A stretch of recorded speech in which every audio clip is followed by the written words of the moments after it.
There's intensity, which is how close to your 1 rep max you're lifting. And then there's frequency, which is how often you're doing the lift. And not saying you lift and not knowing how strong you are, I'd say of those 3, what we can really manipulate is that frequency. So if you're not so efficient at a movement, if you're not so good at a movement, all of a sudden doing 10 sets at 10, adding more volume probably isn't the best answer because you're doing it the wrong way. Like Mark said, we want to do it the right way. Adding intensity, heading closer to our 1 rep max probably isn't right either, right? If we're not efficient at the movement and we start banging out sets at 90%, they're probably going to get worse, uglier, and less efficient. But if we add practice in, going back to the beginning of skill acquisition, getting better at the lift, if we add frequency, if you're benching twice a week and you don't feel you're doing good, we'll lower the weight and bench 3 times a week. If you're already benching 3 times a week, you're not doing good, bench 4 times a week. Now that doesn't work for everybody. It doesn't often work for 700-pound benchers, although I'm sure there's someone out there that does. But if you're a little bit more of a beginner and you're just trying to figure out the movement, doing it 3, 4, even possibly 5 times a week will help you get better at that lift.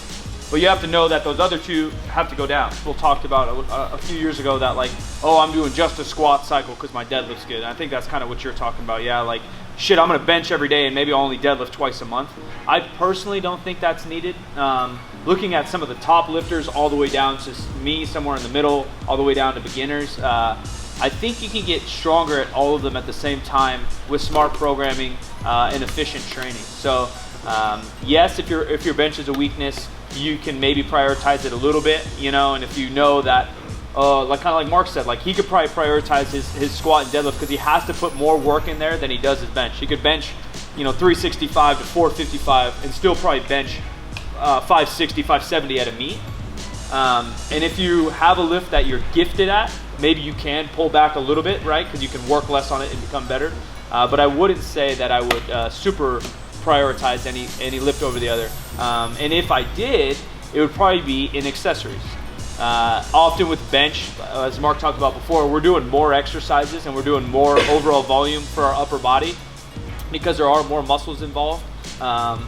Yeah, you can do back on deadlift day and who cares, you know, you can get stronger many ways. But yeah, if you're lacking in size, you need to hit more shoulder press, you need to hit more rows, you need to hit more arms, and you need to eat more. So I'd maybe try to prioritize in that way rather than eliminating volume or program from a major lift.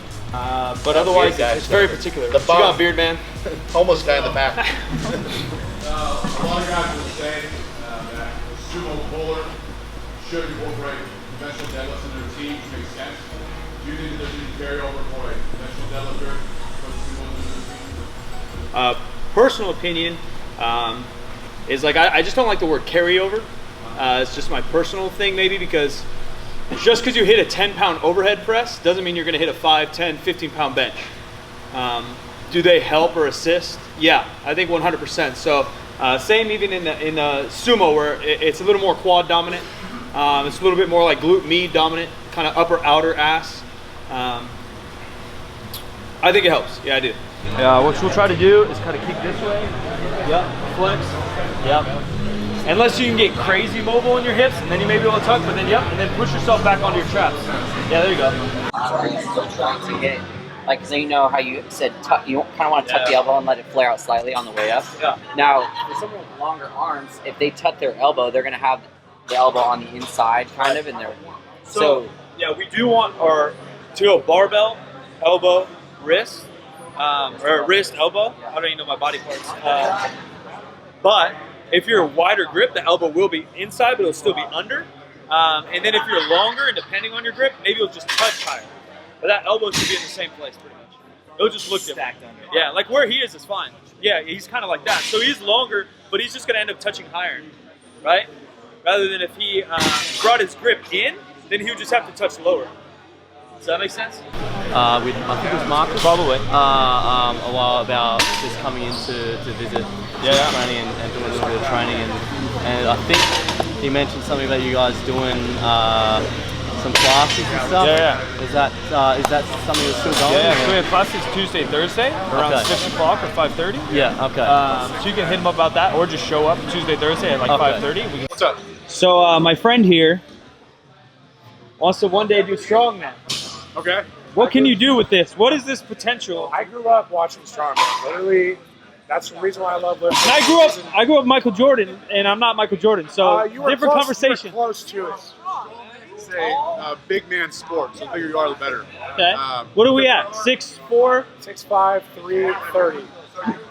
Real mass moves mass, right? Bigger guys. I compete as a lightweight, but in power or in strongman, there's lightweights and heavyweights. And you're kind of like That's the it. Special Olympics. Like no one cares about the lightweight Yeah, stuff. exactly. No one gives a shit. Nobody wants to see, a 200-pound guy putting 200 pounds overhead. Yeah. You know, they want to see a 400-pound guy. 400, Alan said. First tip, get to 400. Get to 400. What'd you do today? 365 for a dub. How'd you just pull my pants down? Let me see. But you have Oh, that was bad. Like that. And then you can say, Oh, it's my triceps. pretty good. It'll go again. The tempo things, you're killing it with the tempo. Yeah, but today obviously wasn't planned, so this was pretty heavy. Oh, you just came in with no plan today? Yeah. So I hit You look 365. fucking shit-faced drunk right now. Pouring fucking rain. Holy shit. It's going nuts out here. Awesome little seminar at Allen's. I think now we're going to hit some food. It's always cool to get around people that want to learn, man. That's kind of my goal here with the YouTubes. It's cool to see that people are watching, for one, because I do spend time on this stuff, not only gathering the knowledge and trying to learn, but putting this content together for you guys. So it's always cool to see that people are watching. Cool to see the real bodies that are subscribing. Awesome to see them in person and hopefully help more. You know, there's only so much I can do in video, but when I get to see people in person, I feel like I can make an impact on their lifting, hopefully inspire, hopefully get them fired up to continue to crush it. Sacramento's not known for its rain, but it is going apeshit right now. That's it for this one, guys. Appreciate it. Maybe I'll show you some food that I'm eating out while I diet. Yeah, damn, it's like flooding out here. This shit is wild. Hopefully my Subaru can fucking keep up. 4-wheel drive, motherfuckers.